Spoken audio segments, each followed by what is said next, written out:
Small Business Britain and Amazon Small Business Accelerator have teamed up to support small businesses during the cost of living crisis.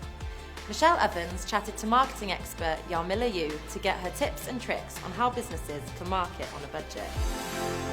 Hello, I am Michelle Ovens, founder of Small Business Britain, and I am here today talking to Jarmila Yu, founder of Unique Marketing, about low-cost marketing in a downturn. Jarmila, hello, welcome. Hello, Michelle. Thank you for having me. Well, it's lovely to see you. Now, look, we are going to talk about keeping your marketing costs low when things are a little bit tough for small businesses. But before we do that, I want to know a bit about you. Tell me about you. How did you get started? Oh, goodness. I think this is supposed to be a short interview, so I'll go for the shortened version. So I've been working in marketing for some 30 years now, but 7 years ago, I had the idea to set up my own business. So I set up Unique Marketing as a consultancy focused on startups and scale-ups to ensure two things. They put the right strategy in place, so their marketing stand a chance of working, and that they can develop their talent. So the important thing is who they've got doing their marketing in their business. So, cost of living crisis, it is creating challenges for small businesses. We know that, we hear that a lot. And of course, businesses are looking where they can save money. Costs have gone up, they're looking for areas to save money. One of the concerning things that we have heard is businesses pulling back a bit on their marketing spend. So my first question for you is, are you seeing that? Is that concerning you? Oh my goodness, Michelle. I think that's something that we see all the time, actually, whether there's an economic challenge or not. But the key points to really think about as a business owner is what's going to be the impact, short, mid and long term, if you do restrict or cut entirely your marketing spend. And we've got, oh my goodness, some 100 years of history now that shows that those that actually cut back potentially don't survive through the downturn or will find it even harder. They'll really struggle to then recover when things come back. So the evidence is there. Don't cut. I mean, I always say to people, come back to me in a year and tell me what you think was the right idea that you had with cutting. And then that's the problem, isn't it? That we can make decisions in a panic mode because things look like they're going badly wrong. So we're thinking, crisis. So really want businesses just to take a minute, reflect, like you said, 100 years of history and make some good decisions. Absolutely. And it's something that I think business owners and those leading their marketing functions within their businesses should be doing on a regular basis anyway.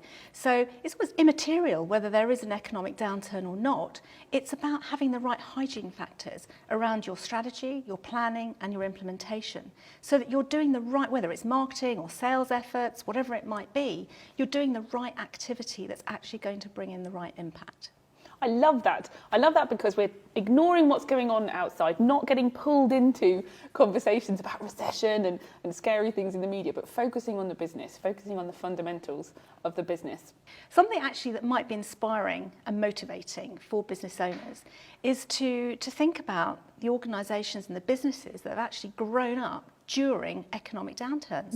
Over half of Fortune 500s actually started up and have succeeded from that start-up point during a recession or a downturn. Wow. So whilst you might not be thinking about becoming a Fortune 500, not everyone necessarily starts out that way, there is some inspiration that we can draw from that. It should be very, very motivating. I love that. Yes, absolutely. Of course, not all businesses are going to end up being huge, but not seeing this as always being a negative, that a bad economy doesn't necessarily lead to bad outcomes. So I love that. It's very motivating. But of course, there are challenges. Of course, we can't back away from that, and lots of businesses are facing some tighter numbers. So in that world, when costs are getting tighter, what should small businesses be starting to think about? Well, back to my earlier point about the Fortune 500s, they didn't worry about starting up a business during bad times. They just got going. And they didn't focus on what they didn't have available to themselves. They focused on what they did have. And that's true for any business. So rather than worry about the assets, the budget, the people, because we know that there's also talent shortage right now, don't focus on and dwell on those things, but focus on what you do have. And the number one thing is your existing install base, your existing customers that you may have already acquired. And get up close and personal with them. Understand what they're going through, because you as a business are probably going through some challenging times. They are too. So if you can add more value to the product or services that you're already offering them, they're going to be your friend. That's the first thing to think about. I love that, and it's such a good point that we can get pulled into thinking about the kind of sexy new stuff and actually forget we're probably sitting on some value in the business already, and focusing on that I think is such a great point. So brilliant. We're thinking about our current customers. What should we think about next? It might be easy to then think about acquiring new ones. But before you start to do that, because it can be very costly to acquire new customers, think about actually how can you go deeper with the ones that you've already got. Okay. It can be 5 to 6 times more expensive to acquire new customers, but it could be that you've got ways of innovating existing products and existing services, adding more value. So really, before you really think about acquiring the new ones, really focus in on the existing. Very good point. Great. Okay. What do we do next? Well, oh my goodness, there is just so much that you could do.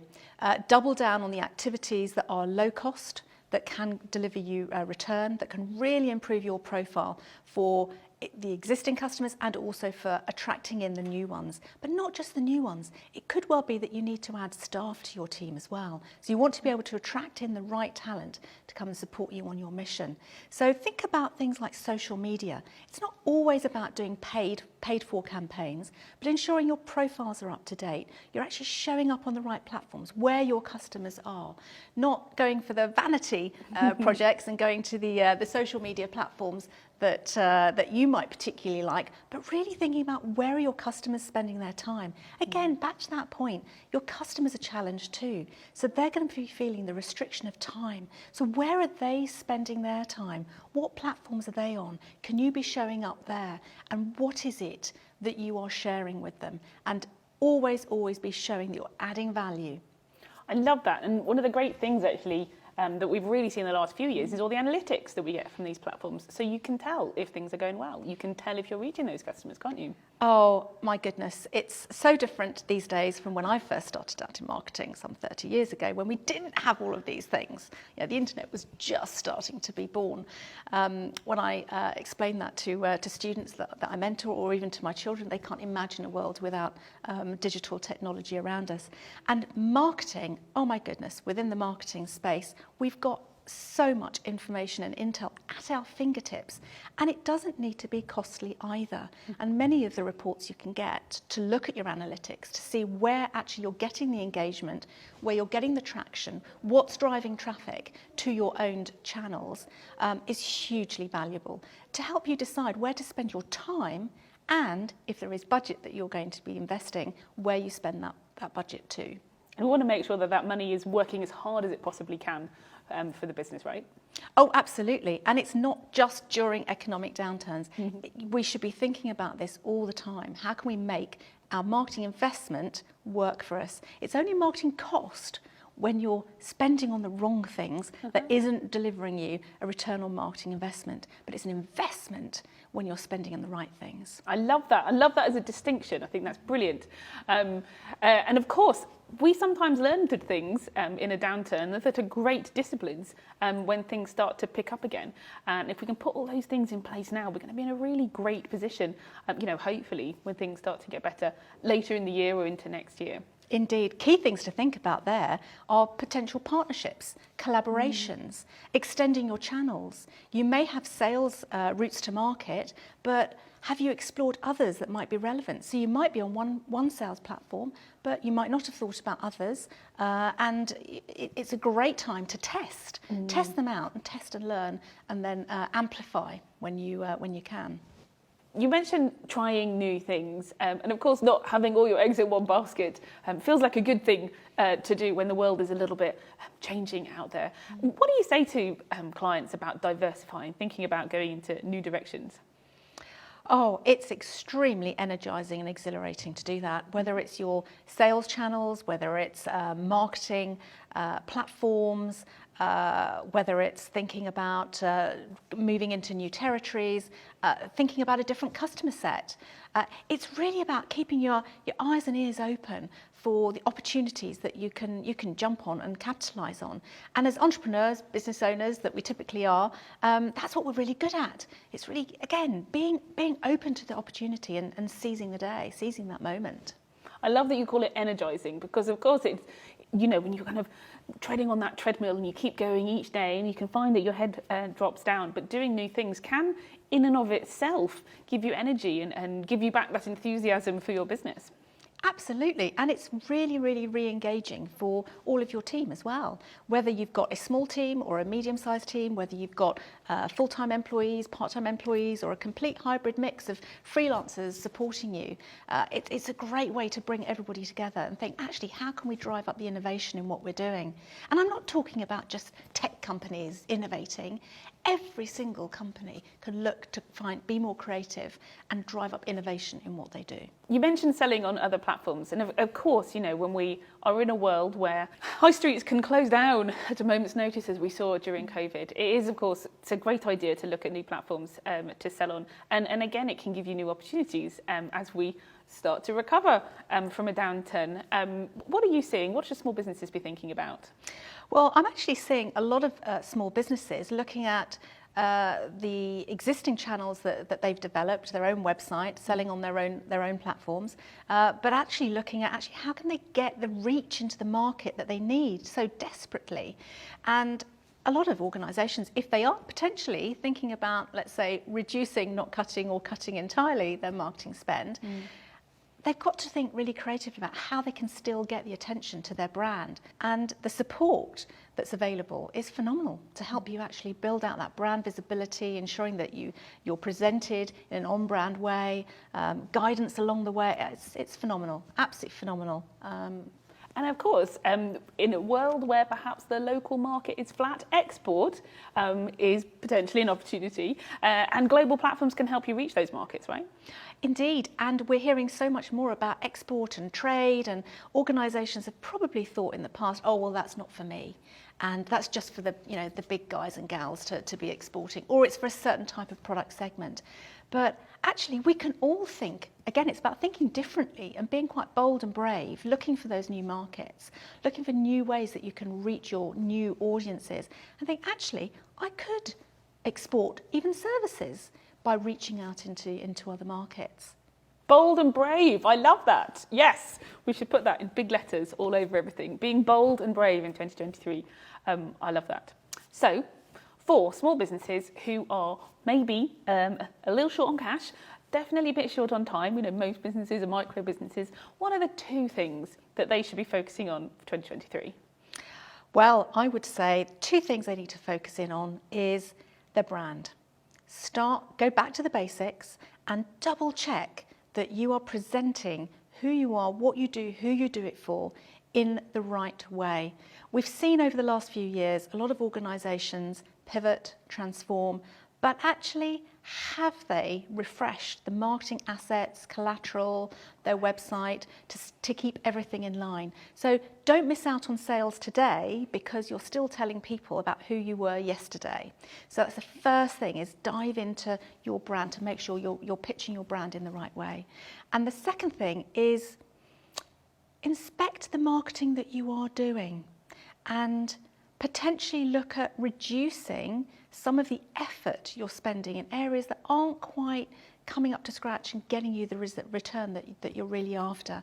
And look out for the areas that you're starting to see a bit of an uptick, because it could start to show you that actually there's a bit of a trend forming for you. There's been a lot of talk about trends in the marketplace. We've been at the start of the year, lots of different trends lists, and we look very much external, what's happening in the marketplace. But how often do you actually stop and think about your own trends? What are you setting? What are you seeing? What's your data telling you? So trust in the data that you've got your access to at your fingertips.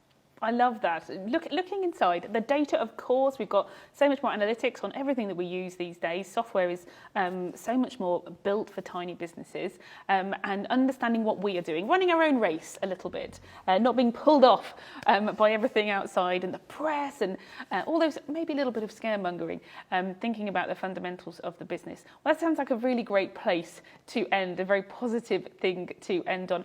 A massive thank you, Jarmila, for joining us today. Thank you very much. I'm feeling very positive about marketing in a downturn now, so thank you very much. Well, you're very welcome, Michelle, and everyone should feel positive. Just get out there and put your best foot forward.